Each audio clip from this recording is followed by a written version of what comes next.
Hello friends, welcome to my safety training centre. So friends, आज हम बात करेंगे एडनक के हवाले से HSC manager, HSC engineer, HSC officer, road safety coordinator, इनके बारे में कि इनके लिए क्या एजुकेशन चाहिए, क्या स्किल चाहिए, क्या एक्सपीरियंस चाहिए एडनक में काम करने के लिए। बहुत इंपॉर्टेंट वीडियो है और किसी दोस्त की फरमाइश पे बना रहा हूँ और आप भी इसे फ़ायदा उठाएं। तो सबसे पहले हम देख लेते हैं कि एचएससी मैनेजर के लिए क्या रिक्वायरमेंट है। एजुकेशनल रिक्वायरमेंट, आप इसका एक स्क्रीनशॉट भी ले सकते हैं अगर मैं बताने में कुछ कमी रह गई तो। बैचलर डिग्री चाहिए इनको, एचएससी डिसिप्लिन, जो भी कोई ऐसे इंस्टीट्यूट से कि जो रिकॉग्नाइज हो वहाँ पे। फिर उसके बाद निबोश आईजीसी चाहिए या उसके एक जो भी जो एडनॉक का अप्रूवल होगा, वो एडनॉक जिसने अप्रूव किया है कि जो ये कोर्स करने के बाद। लेकिन निबोश आईजीसी चाहिए या उसका इक्विवेलेंट चाहिए। एनी अदर एचएससी सर्टिफिकेशन जैसे एडनॉक डिसिप्लिन में जो वो लोग बताएंगे। मैंडेटरी है लीड एडिटर कोर्स, आपको 45,001, आईएसओ 14,001 ये चाहिए। इंसिडेंट इन्वेस्टिगेशन का टेक्निक आपको मालूम होना चाहिए। एडिशनल एचएससी ट्रेनिंग सर्टिफिकेशन, ये एक एडवांटेज होगा। अभी देखिए, वर्क एक्सपीरियंस 12 से 15 साल का एक्सपीरियंस चाहिए, वो भी कंस्ट्रक्शन में, फैब्रिकेशन में, इंस्टॉलेशन में, कमीशनिंग प्रोजेक्ट और ऑपरेशन से, ऑयल एंड गैस में, पेट्रोकेमिकल इंडस्ट्री जिसमें चाहिए, विथ एटलीस्ट 5 ईयर्स एक्सपीरियंस। जो भी लीड एचएससी है उसमें कम से कम 5 साल का एक्सपीरियंस चाहिए।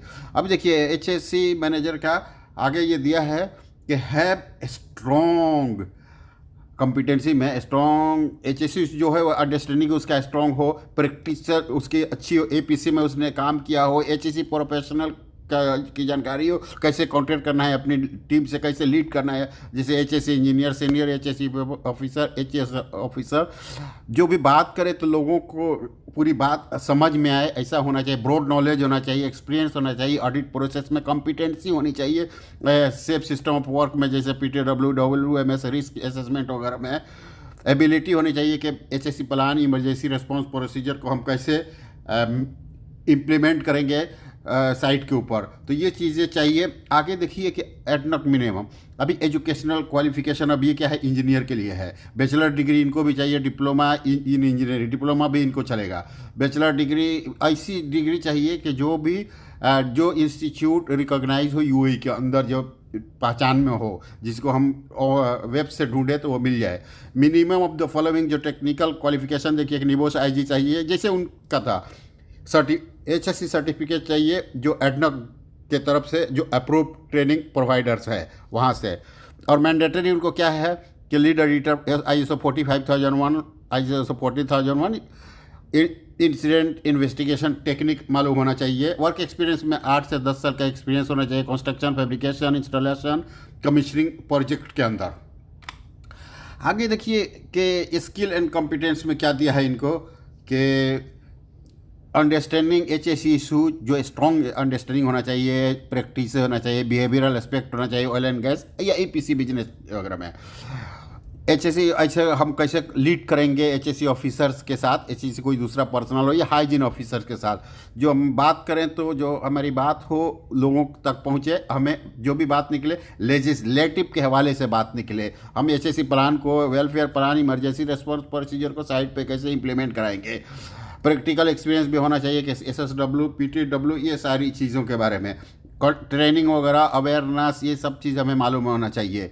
एबिलिटी टू इम्प्लीमेंट प्रैक्टिकल एच2एस कंट्रोल मेजर्स के बारे में हमें जानकारी चाहिए कि क्या कंट्रोल होगा, क्या रिक्वायरमेंट है। ऑडिट इंस्पेक्शन होना चाहिए, एक्सीडेंट इन्वेस्टिगेशन मालूम होनी चाहिए। आगे देखिए, ये एचएससी ऑफिसर के लिए बैचलर डिग्री, कोई भी बैचलर डिग्री या डिप्लोमा चलेगा, कोई भी फ्रॉम एन इंस्टीट्यूशन, वही जो है जो रिकॉग्नाइज हो।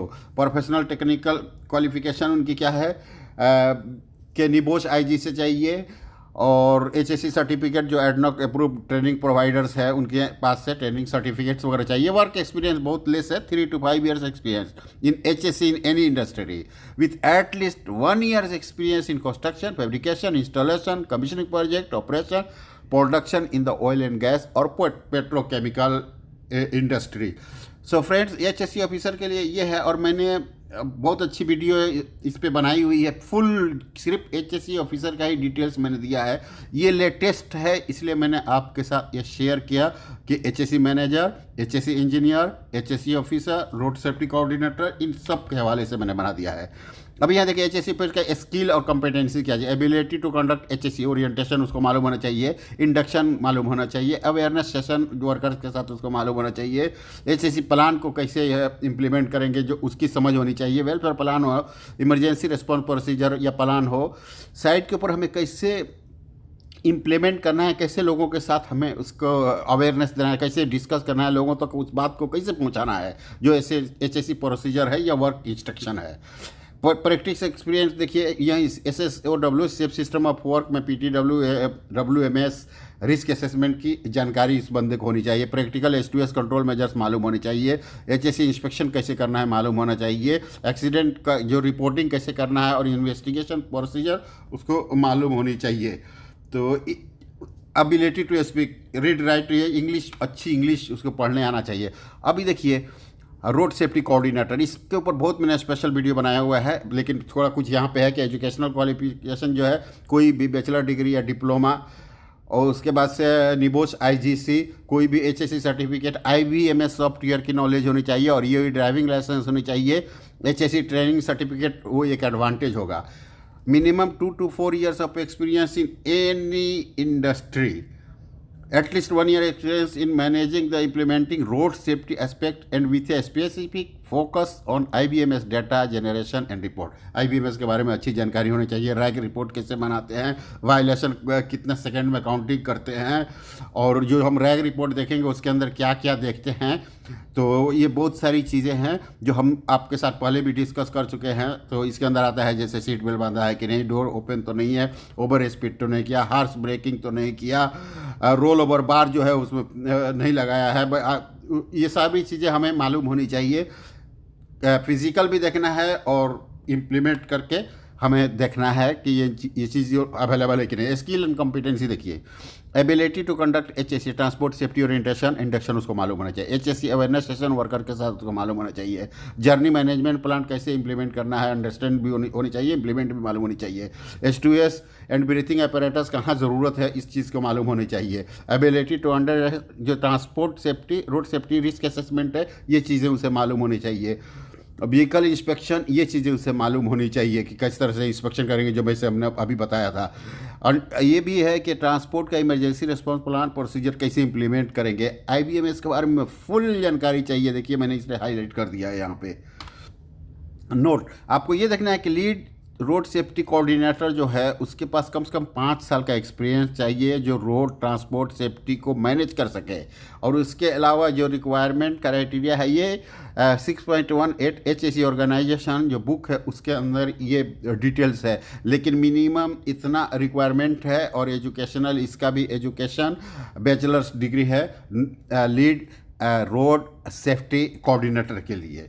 सो फ्रेंड, आशा करता हूं कि आपको ये वीडियो बहुत पसंद आया होगा। फिर भी आपको ऐसा लगता है कि कुछ रोल और रिस्पॉन्सिबिलिटी में और ऐड करना है तो आप बताएंगे, लेकिन ये जो चीज़ें डेटा के अंदर अवेलेबल थी मैंने डेटा से अरेंज किया और आपके सामने इसको पेश किया ताकि आप लोग समझ सके कि आपकी रिस्पॉन्सिबिलिटी क्या है, आपका रोल क्या है, आपके एजुकेशनल रिक्वायरमेंट क्या है, टेक्निकल रिक्वायरमेंट क्या है।